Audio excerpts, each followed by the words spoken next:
بسم الله الرحمن الرحيم. الحمد لله رب العالمين.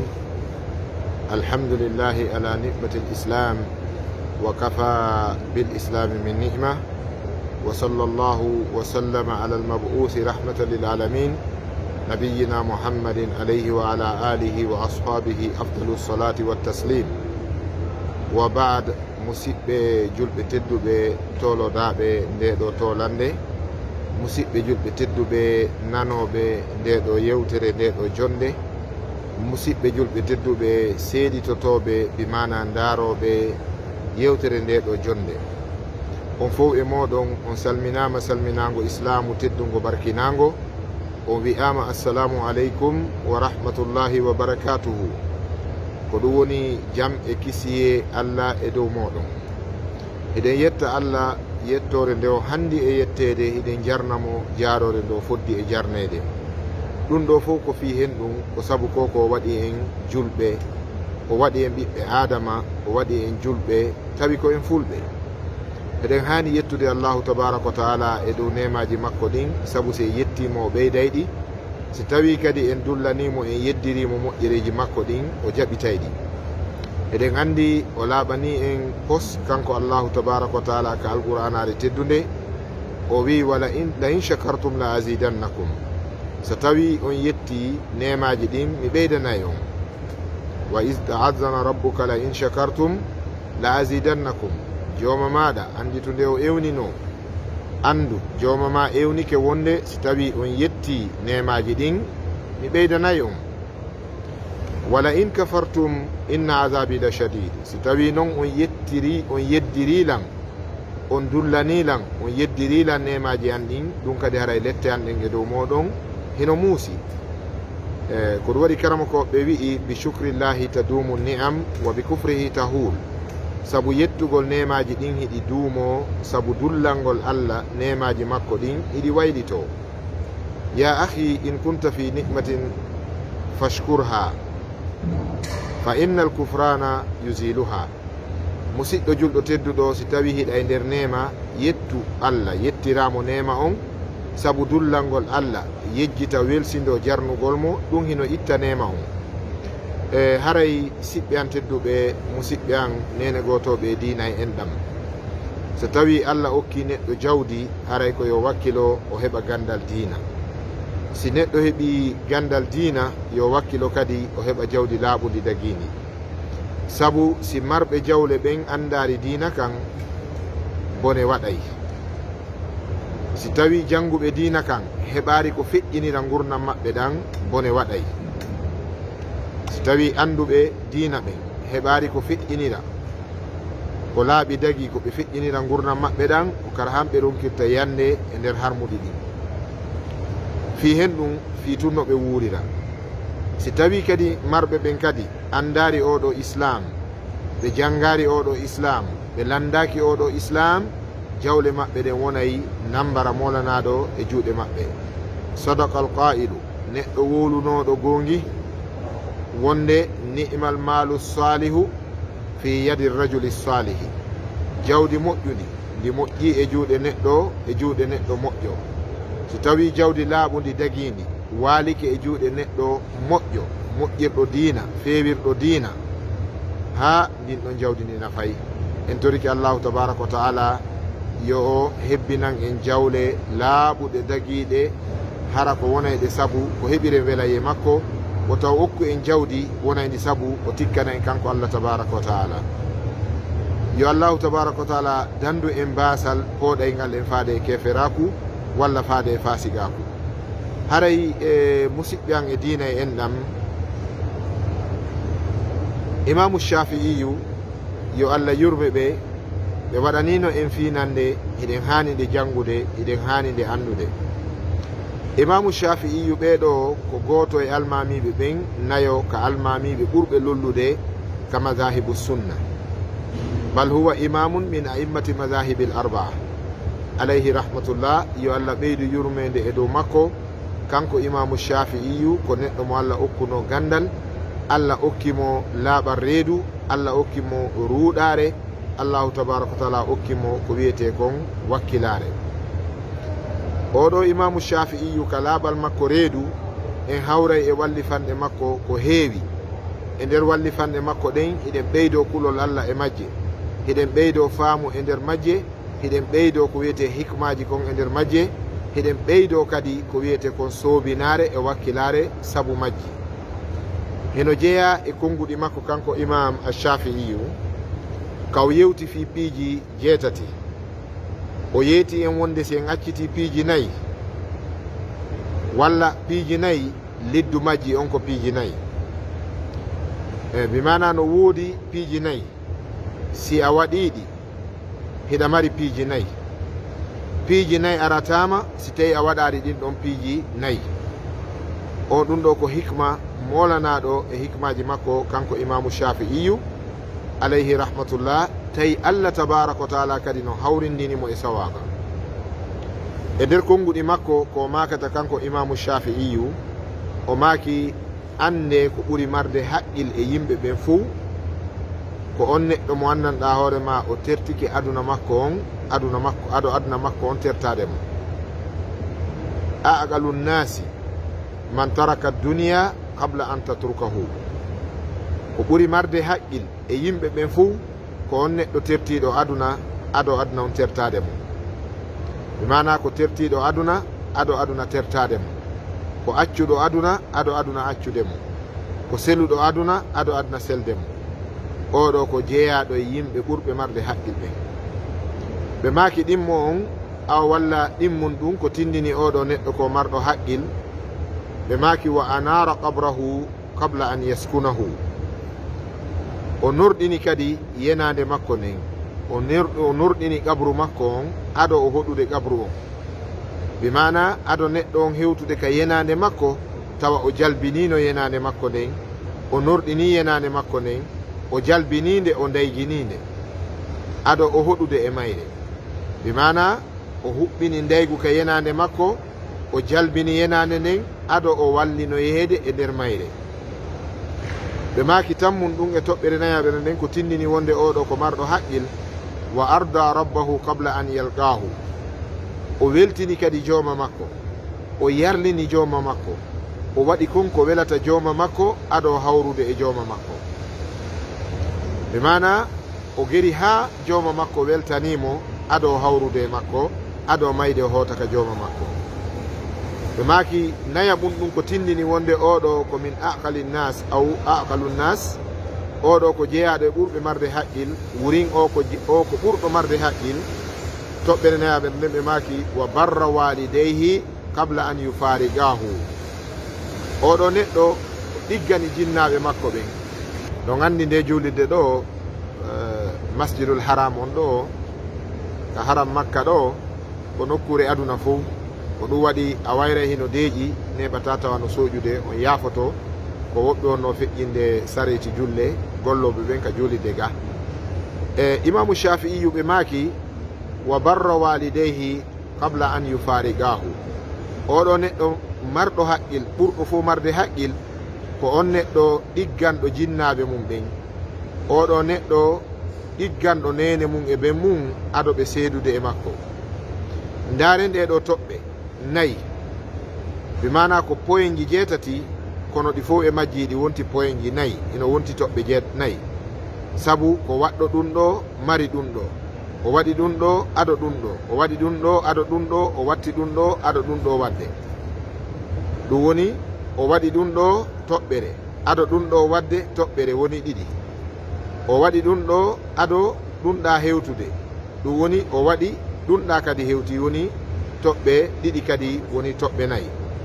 e on neɗɗo waɗɗo ɗum ɗo ado ɗum ɗo wadde, ɗum woni toɓɓe 2 woni toɓɓe 2 tawti toɓɓe 4 woni toɓɓe 6. e oɗo neɗɗo huwuɗo ɗum ɗo ado ɗumɗa wadde mo aw ɗumɗa heɓude mo ko ɗum woni toɓɓe 7 kono ɗe wonti toɓɓe 4 sabu ko ɗaɓɓa e majje ko résultat o. o maki kanko imamu shafi'iyu aqalu nnasi ko ɓuri yimɓe ɓen fo marde haqqil man taraka duniya qabla an tatrukahu. ko on neɗɗo tertiɗo aduna aduna tertade mo. tertagol aduna mana mum on wona wonugol ñamata ko weɗi, wona wonugol wattata ko coñci laaɓuɗi, wona wonugol wurata ka woni lix, wona woni gollirta jawdi walla ɗaɓɓata jawdi, wona ɗum fanda ɗo.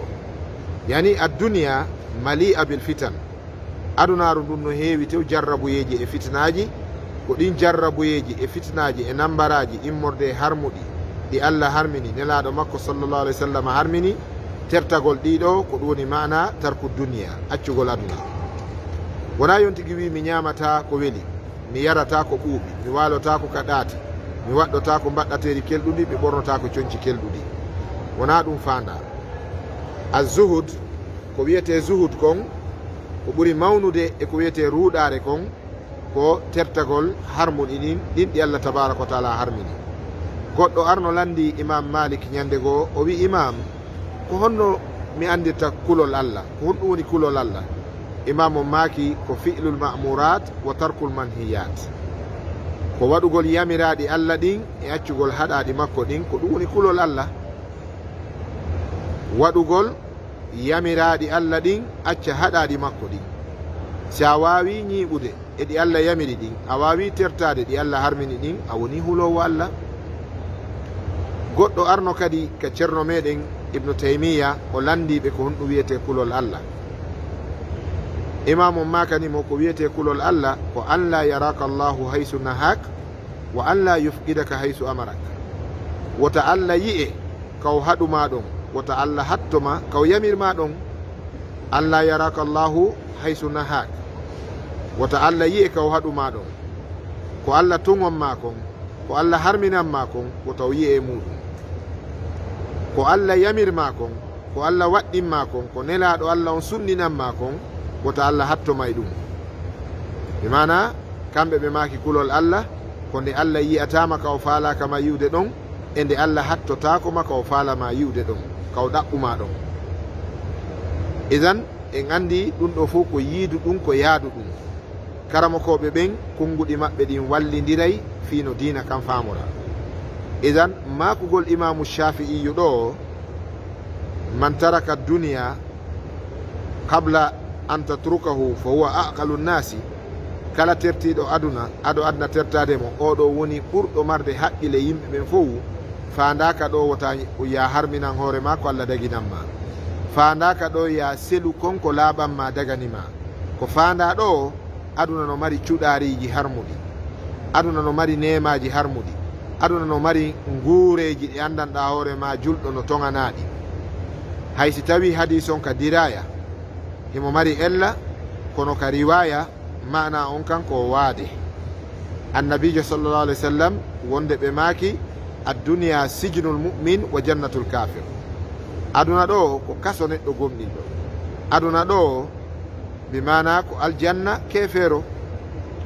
eɗon andi si en naatoyi aljanna yo Allah naadu en, ala ko harmi ka aljanna, sabu gite ma ɗen yi'ata ka aljanna ko toganaɗa, noppi ma ɗin nanata ka aljanna ko harmanma heɗagol, a wuuridata e neɗɗo harmanɗo ma wuuridugol, a yiyata ñamete ka aljanna harmuɗo sako ñamamo, a gollata gollal ka aljanna harmugal. kullu shay'in fil jannati ko jaiz, piiji ɗin fof ka aljanna ko dagi ɗum, mana gite ma yanata e konko tawata daganaki ma sako hewta. a wawata nande ko haɗa ka islamu sako wowla, la tasma'u fiha laghiya. idan aljanna, si neɗɗo naati aljanna, kullu shay'in lahu jaiz, kala hunde nden lahu wonande mo kanko natuɗo aljanna hino daganimo. ko ɗum waɗi nelaɗo sallallah alih sallam ɓe maaki, haysi tawi hadis o no mari ella ka iddiraya ka ilmu sanad, kono karama ko ɓe holli wonde hadis o mana makko on hino selli. wonde enen julɓe ɓen aduna ɗo koye kaso wonɗen, ɗon andi si neɗɗo no kaso wona ko faalawo watta. si a naati kaso a yata hurgo nde faalaɗa, koto chef de poste on newni wo si yalta, a yaltata ka joɗɗa ɗon, ka naadaɗa sokaɗa ɗon, sinande sharia on accituma, bimana a wonata libre, a wonata free hoore maɗa ka nder kaso. idan julɗo ko noon wayi adna ɗo fiyo heɓo e liberté total on ka aljanna. a yahata ka faalaɗa wo, a wolata ko faalaɗa wo, a darata ko faalaɗa wo, a memata ko faalaɗa wo, a miijotako ko faalaɗa wo a fiɓata ko faalaɗa wo. hadihi duniya sijnul lana, enen ɗo oɗo adna ɗo ko kaso wonande. kefeero ala limite, kefeero ala keerol adna ɗo. ko ari ka miijo makko wo o huway, ko ari ka faale makko wo o wowlay, ko o yi yeeso makko wo o ndaaray.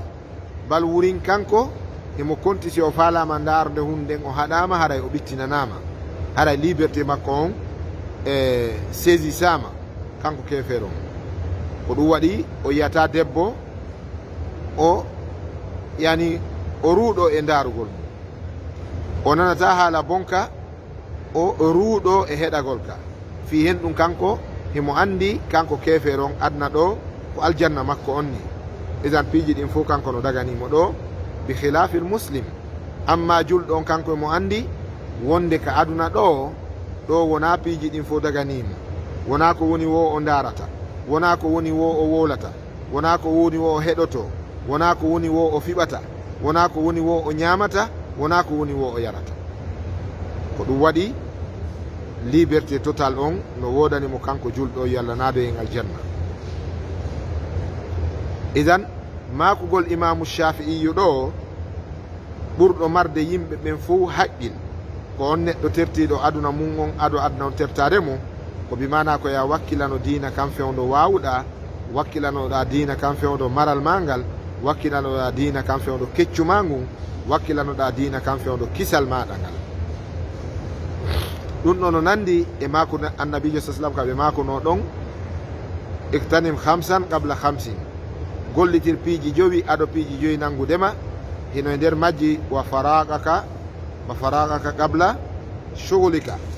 ɓe maaki liberté ma on tan libre maɗa on, fewdo ka wonɗa free ɗon, gollitir on freedom maɗa ɗon, gollitir on tan maɗa ɗon, aɗo sokolaji ɗin yanoyde dow maɗa. ɓe maaki wa hayataka qabla mawtika, gollitira gurnam maɗan ko nafoyeyma aɗo mayde ma nden.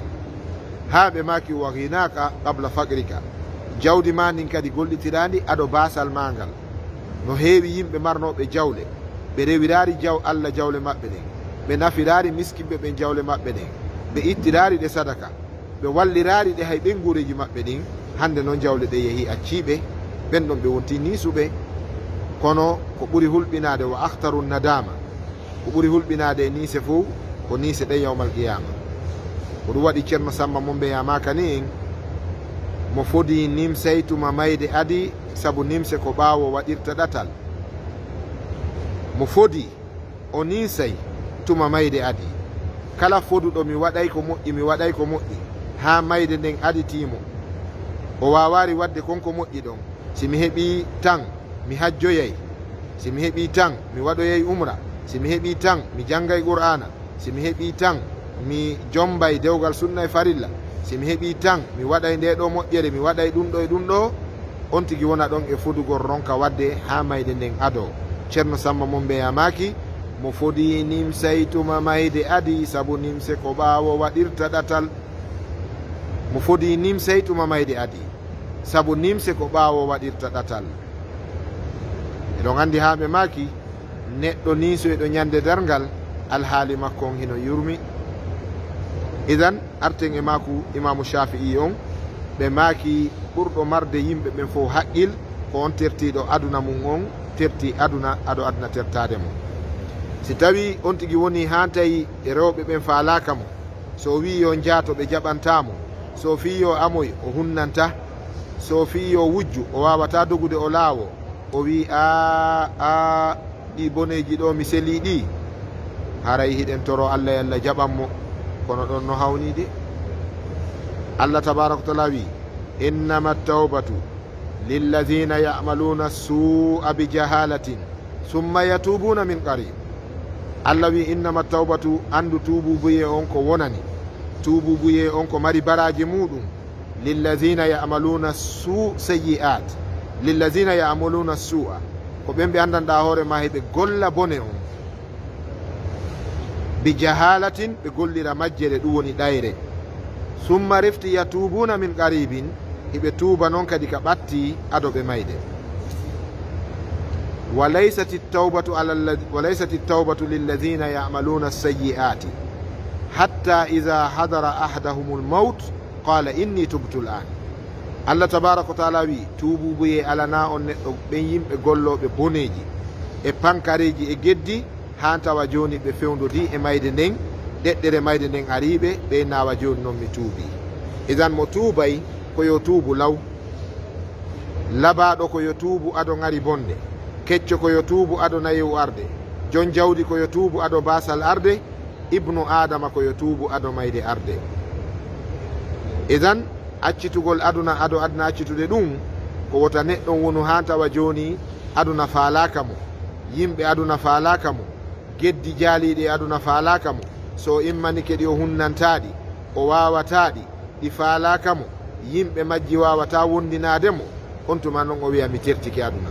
La, ko yon tigi terto aduna sanga o wawi fewndo o wawi ko ɗum woni man taraka duniya qabla an yatrukahu, bimana on tigi terti ko harmi kon e aduna ado mayde nden ardema. Oɗo ko neɗɗo marɗo haqqil. ɓe maki wa anara qabrahu qabla an yaskunahu, o jalbini o daygini o norɗini yenande makko nden ado hoɗoyde nde. bimana neɗɗo on yenande nden alqabru zulma, yenande nden ko nokkure niɓɓitunde, eɗon andi ko yontigi naade ka nder leydi, leggal fawe ɗon walla lahdi ase o ukke toon birki adde udde, ɓawo ɗum pide ɗen fawe ɗon, ɓawo ɗon leydi ndin kadi huuɗo kon fawe ɗon, ɓawo ɗon kadi noon leydi ndin ƴette fawe ɗon, ko ɗum woni niwre e dow niwre. isan qabru ko niwre e dow niwre wiyete yenande. goɗɗo wawata naɓorde lampu ko huɓɓina ɗon, goɗɗo neldetake courant ko hulɓina ɗon, goɗɗo wawata bimana poɗanede ampoule ka galle mum addane ɗon, goɗɗo wawatake yoɓinede torso ko yonnoro ɗon. isan ko golleji moƴƴi ɗin ko ɗum woni ndeygu yenande. nelaɗo sallah sallam ɓe maki mo hebbini jangugol suratul mulki tabaraka alladi biyadihi lmulk, mo hebbini jangugol ngol cortewol ɗon bimbi e kikiɗe, allahu tabaraka wa taala waɗanay mo ndeygu ka qabru makko. nelaɗo sallallah sallam ɓe maki wonde kala neɗɗo hewuɗo muñal o waɗe o muññoro fi allah, ɗum wonanay mo ndeygu ka yenande makko. isan moƴƴereji ɗin no heewi ko goɗɗo huɓɓinirta ndeygu ka yenande makko ado nadoyede ka yenande. imamu shafi'iyu maki neɗɗo ɓurɗo marde haqqil on ko on huɓɓinɗo, on jalbinɗo, on dayginɗo yenande mum nden, ɗum woni qabru mum on ado nadoyede o hoɗa ka qabru makko. ɓe maki o neɗɗo ɓurɗo marde haqqil jogiiɗo faamu ko on neɗɗo wa arda rabbahu qabla an yalqahu, o eti o wakkili o weltini jooma makko ado hawroyde e jooma makko. ñande goo on tigi maayay, ñande goo en maayay, foti ado on tigi hawrude allah yo taw o weltinino allah. allah wona si on hawri mosanamo o welto, allah wona si on hawri okkoramo o welto, allah wona si on hawri juulanamo o welto, allah wona si on hawri hajjanamo o welto, allah wona si on hawri ittanamo sadaka, itta sadaka jonnanamo walla jonnamo o welto. ɗiɗo fof ko waɗeteɗi qabla al maut ado on tigi mayde. assalatu qabla al maut, wal qur'anu qabla al maut, wal hajju qabla al maut, wal umratu qabla al maut, was sadakatu qabla al maut, wal birru qabla al maut. on tigi o ɗiggay ado mayde, o juula ado mayde, o jakka ado mayde, o umro o waɗa umra ado mayde, o hajja ado mayde, o wola ko moƴƴi ado mayde, o janto inde allah ado mayde, o janga qur'ana ado mayde. sabu kala neɗɗo mo waɗari ɗi moƴƴi ɗo ado mayde, hande kadi yawma al qiyama fil akhira ko aljaza ko joddini. adduniya mazra'atun wal akhiratu hasad. aduna ɗo ko ɗo woni demal ngal, ko ɗo woni sa'iremugol ngol, ko ɗo woni setto ngon. laakara ko dabbunde nden ɗon ko soñitoygol. aduna ko setto, laakara ko dabbunde, ɓe mana ko ɗo remeten soñitoyen laakara. ko ɗum waɗi kala mo remari ɗo o naɓorta, mo naɓorari le o ala ton. eɗen jogii misal mo iwi ka meɗen lagine,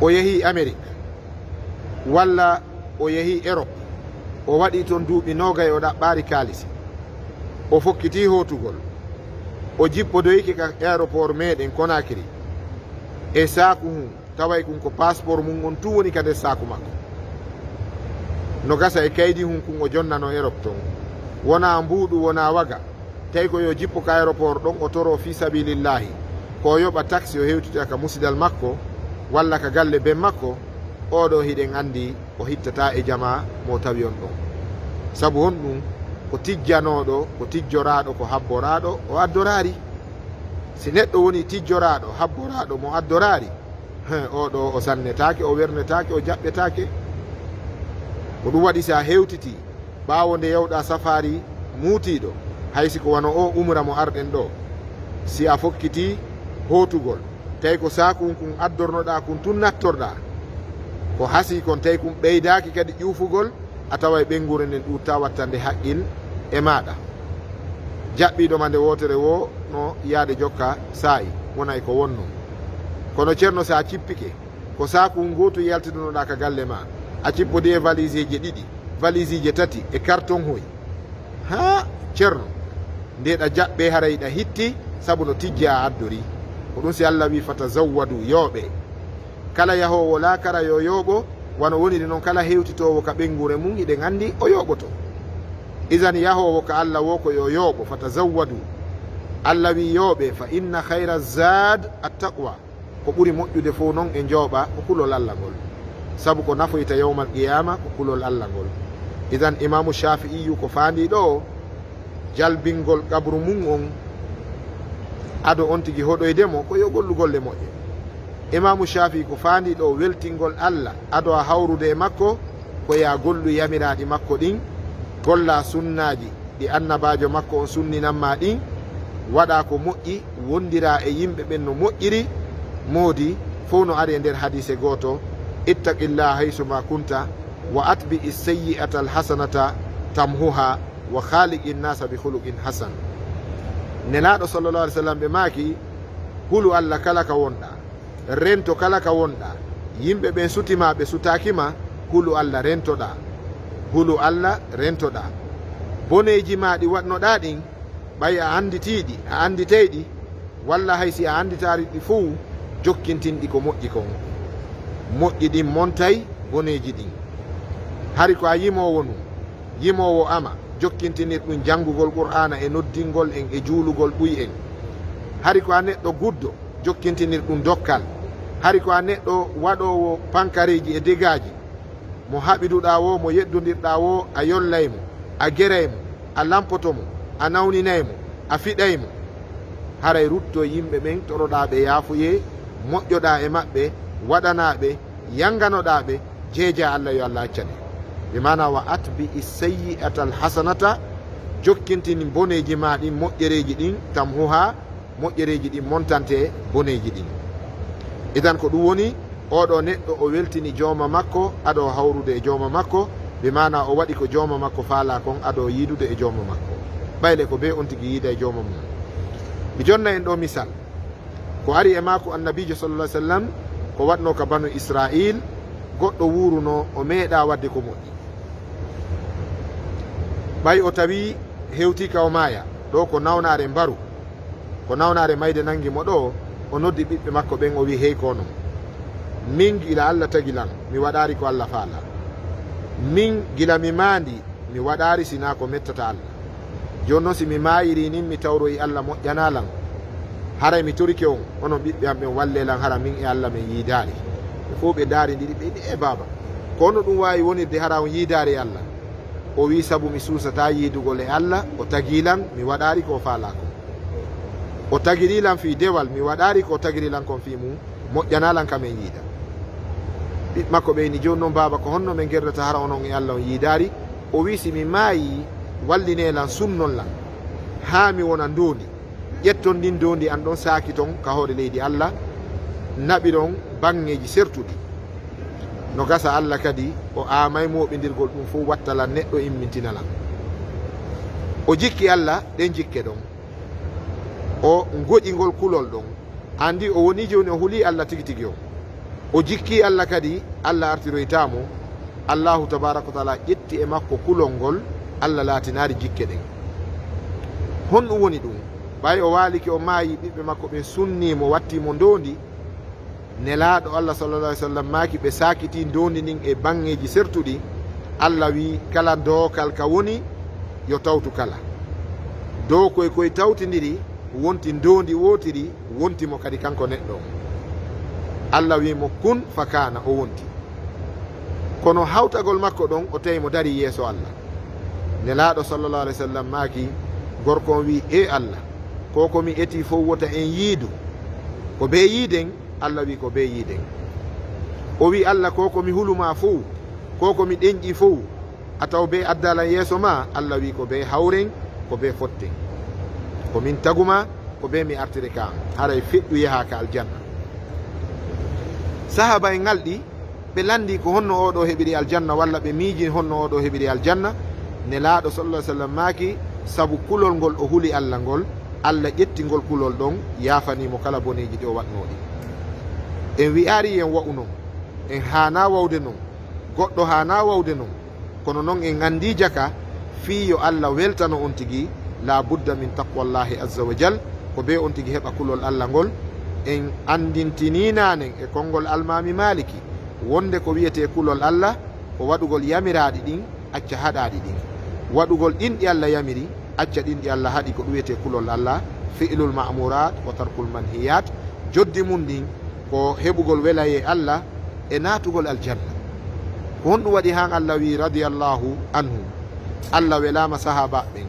Allah weltoriɓe sahabaɓe Allah yiɗi ɓeɗo sahabaɓe nelaɗo ko sabu golleji maɓɓe ɗin li amalihimul jabbara ko sabu ɗi golleji maɓɓe jani hawniɗi tiiɗuɗi koɓe gollani Allah e nelaɗo mum on kon ko ɗum waɗi han Allah welaɓe o wi radiyallahu anhu idan wa arda rabbahu qabla an yalqahu neɗɗo on o weltini jawma makko aɗo hawrude jawma makko ɗum ɗo ko mande haqqil naya ɓum ɗum e sakkitorum ɗum imamu shafi'iyu maki neɗɗo ɓurɗo marde haqqil on ko on neɗɗo mo andanɗa hoore ma wa barra walidayhi qabla an yufariqahu ko on neɗɗo mo andanɗa hoore ma o ɗiggani jinnaɓe makko ɓen o yanganike nene makko e ben makko o ɗiggani nene e baba aɗo ɓe seedude makko eɗen gandi pullo fuuta wiyino nene e baba koko aduna fuɗɗore nene e baba ko fuɗɗorɗum aduna nene e baba na luttoɓe yeru kum wuriduɗa e ben maɗa o ɗofto ɗiggu nafu jaɓu nanu wontiri e ley koyɗe maɓɓe yeru kum wonduɗa e nene maɗa o ɗiggu ɗaatu ɗofto si a waɗi ɗum ñande seedu ɗon a taway ko a malaɗo ko hasi kon ko waɗi ha imamu shafi'iyu makiri nin ko Allah andi siko nene ma aɗotoma mayde est ce que ɓe ma aɗotoɗa mayde wano min o wonɗo wolde ɗo rahimallahu abi kat tuwfiya ɓen an fatinoke heureusement miɗo wuuride yumman falillahi alhamdu wal minna miɗo jarni Allah juutinɗo balɗe maɓɓe ha mi wuuride maɓɓe tawi mi waway ɓe holtinde mi waway ɓe okkorde ɓe ñaama mi waway ɓe sodande lekki mi waway ɓe waɗɗinde mi nama ɓe laftane hadihi ni'matu min Allah ashkuru llaha tabaraka wa taala alayha miɗo yettiri Allah oɗo nema miɗo tori Allah yo Allah ɓoynanan yumma an juutina balɗe maɓɓe ɗen ɓeydana ɓe cellal ngal yanñanalan feere nden komi dankoroɓe miɗo tori on oɗo du'a mi torani ɗum kala julɗo kadi ka suudu Allah hormanteru makkatal mukarrama ɗo yo Allah arsiki ɗum kala julɗo idan jinnaɓe ɓen nene e baba ɓeɗo ko teddinteɓe yumma ma e ben ma hiɗa ɓura ɓe gandal hiɗa ɓura ɓe jawdi hiɗa ɓura ɓe faamu hiɗa ɓura ɓe jaahu hiɗa ɓura ɓe galle hiɗa ɓura ɓe coñci kono a ɓurataɓe ko wiyete kon dambe ko ɗum waɗi Allahu tabaraka wa taala hikkidiri dewal makko ngal tawhidi makko on e ɗiggal ngol nene e baba o wi wa qada rabbuka alla ta'budu illa iyyahu wa bil walidayni ihsana o wi wa qada rabbuka alla ta'budu joma maɗa ñaawi joma ma muuyi joma ma farli oɗo sahabajo mawɗo maketeɗo Ubay ibn Ka'b o jangirayno wa qada rabbuka bi wassa rabbuka kanko jangireno wa qada rabbuka wa wassa rabbuka. sahabajo go kadi hino jangirayno wa qada rabbuka ay wa hakama rabbuka, joma maɗa ñaawi, joma maɗa farli. wassa bimana kataba wa farada wa aujaba, joma maɗa windi o farli o waɗɗini e dow maɗa alla ta'budu wonde wota o rewu illa iyahu sina kanko allah, bimana at-tawhid ifradullahi azza wa jal, hara on rewari sina allah tabaraka wa taala. o watti ɗon wa bil walidayni yumma e ɓen ihsanan, o wi wondire maɓɓe no moƴƴiri. yeeso ɗon o wi imma yablughanna indaka alkibara ahaduhuma aw kilahuma, si tawi ɓeɗo ɗiɗon nawyi e juuɗe maɗa, nene ma e ben ma duuɓi mum to wi an a waawi, bimana kamɓe ɓe lo'i an a dolni, kamɓe ɓe ronkiti an a waawi, kamɓe ɓe bimana ko ɗum woni joni ɓe hewti dankede kamɓe ɓe an a feƴƴi dankede, kamɓe ɓe fewndike dankede. allah tabaraka wa taala wi wala tanharhuma wota ay la taqta anhuma hayraka, moƴƴere ma nden wota taƴude maɓɓe, bimana wota nafama kan kupu hewtugol ɓe, ko ɗum woni wala tanharhuma. allah tabaraka wa taala wiyata wowlanɓe konngol mettinaygol ɓernde maɓɓe, wala taqullahuma uffin. nelaɗo sallallah alih w sallam ɓe maaki e konngol ngol ibnu abbas yettini, si tawi no konngol no woduno ɓurgol uffin fanɗude e mawnugol kadi bone ka allah, wonande ɓiɗɗo ko wolani nene mum ma ben mum, ko ɗum allah haɗay mum. kuffin ko aqallu qawlin, ko ɓuri fanɗude e konngol. nelaɗo allah sallallah alih w sallam ɓe maaki ridallahi fi ridal walidayni wa sakhatuhuma wa sakhatullahi fi sakhatihima, welaye allah no e nder welaye nene e baaba. si yummama e benma walla yummama wuuruɗo o e maɓɓe, walla kamɓe ɗiɗo, si ɓe weltanike ma allah weltike, si ɓe tikkanima allah tikki, si nene ma weltanike ma allah weltike, si benma weltanike ma allah weltike, si ɓe ɗiɗo ɓe weltanike ma allah weltike. ko noon woni ɗi kadi, si goɗɗo maɓɓe seytinanima allah seytini, si ɓe ɗiɗo ɓe seytinanima allah seytini. goɗɗo noon landi nelaɗo sallallah alih w sallam o maaki ya rasulallahi afa in zalamahu, haysi ɓe toñumo ɓe seytinanimo. nelaɗo maaki nam wa in zalamahu, haysi ɓe toñumo, si yummama e benma haysi ɓe tooñe, si ɓe seytinanima a geri ha ɓe seytinanima, haysi ɓe hoore ɓe tooñe haray allah seytini. idan en yii konngol imamu shafi'i ngol hingol jogii fawaid idda, fawaid la to addu, nafaji ɗi lintotako. on ɓe maaki wa barra walidayhi qabla an yufarikahu, neɗɗo ɓurɗo marde haqqil on ko on neɗɗo ɗigganɗo nene e baaba, o ɗoftiɓe, o yanganiɓe, o dankiɓe adoɓe seedude makko, bimana adoɓe accude mo adna ɗo ɓe hoota lakara, bimana adoɓe mayde. haray ko ɗiɗo fa'idaji mi joɗorno yeeso moɗon ɗo andintingol en. qala al imamu shafi'iyu rahimahullahu, imamu shafi'iyu maaki a aqalu nnasi, ko ɓuri marde haqqil e yimɓe ɓen fuu, man taraka duniya qabla an tatrukahu, ko on seluɗo aduna ado aduna seldemo. wa anara qabrahu qabla an yaskunahu, o jalbini kadi kabru makko on yanane makko nden ado hoɗude mayre. wa arda rabbahu qabla an yalqahu, o weltini jawma makko ado yiidude jawma makko. wa barra walidayhi qabla an yufarikahu, o ɗiggani kadi nene makko e ben makko adoɓe seedude makko. hada wa billahi tawfiq, wa salli llahumma ala nabiyina muhammad wa ala alihi wa ashabihi ajmain. on weltanama kala daruɓe oɗo vidéo, ndaari oɗo darsu, walla heeɗi nde ɗo finande sakitinde yettininde e tana muɗum, yo allahu tabaraka wa taala sowanmo baraji. kala kadi ndaaruɗo partageari, yo allah yoɓmo ko moƴƴi e joddi. kala yiyanɗo lan toon paljol faljitilan, on kadi yo allah yurminmo. wassalamu aleykum wa rahmatullahi wa barakatuhu.